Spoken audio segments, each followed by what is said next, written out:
আমাৰ দলৰ এগৰাকী বিধায়ক শিলাদিত্য দেৱে সৈয়দ আব্দুল মালিক সম্পৰ্কত এক মন্তব্য দিছে। শিলাদিত্য দেৱে এই মন্তব্যটো তেওঁ ব্যক্তিগতভাৱে দিছে আৰু তাৰ প্ৰত্যুত্তৰো মই ব্যক্তিগতভাৱে দিব বিচাৰিছোঁ। প্ৰথম কথা হ'ল, শিলাদিত্য দেৱে যিটো কথা কৈছে বুদ্ধিক জেহাদী বুলি, এই কথাটোৰ মই বিৰোধ কৰিছোঁ আৰু শিলাদিত্য দেৱক গৰিহণা দিছোঁ। আৰু শিলাদিত্য দেৱে কৰা এই বক্তব্য তেওঁ যদি ৰাজহুৱাভাৱে ক্ষমা নোখোজে, তেতিয়াহ'লে মই শিলাদিত্য দেৱৰ বিৰুদ্ধে সদায় স্থিতি গ্ৰহণ কৰিম।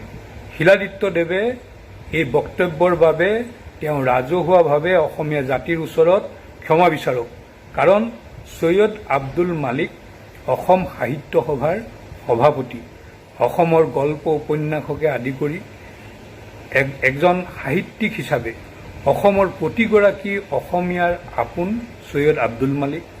আব্দুল মালিকক প্ৰতিগৰাকী অসমীয়াই শ্ৰদ্ধা কৰে, সন্মান কৰে। গতিকে অসমীয়া জাতিৰ এনে এজন বৰেণ্য ব্যক্তিৰ সম্পৰ্কত শিলাদিত্য দেৱে যি বক্তব্য ৰাখিছে, এই বক্তব্য কেতিয়াও কোনো কাৰণতে গ্ৰহণযোগ্য হ'ব নোৱাৰে।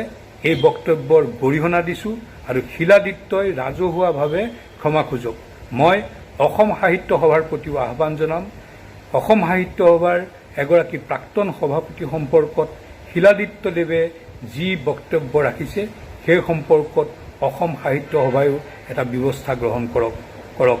অসমৰ সমূহ জাতীয় সংগঠন, জনগোষ্ঠীয় সংগঠন, সদৌ অসম ছাত্ৰ সন্থাৰ প্ৰতিও মই আহ্বান জনাম যে অসমীয়া জাতিৰ এনে এগৰাকী বৰেণ্য ব্যক্তি সম্পৰ্কত শিলাদিত্য দেৱে যি বক্তব্য ৰাখিছে, যি মন্তব্য ৰাখিছে, এই সম্পৰ্কত তেওঁলোকেও নিজৰ নিজৰ স্থিতি স্পষ্ট কৰক। শিলাদিত্য দেৱক ৰাজহুৱাভাৱে ক্ষমা খোজাৰ কাৰণে ব্যৱস্থা গ্ৰহণ কৰক।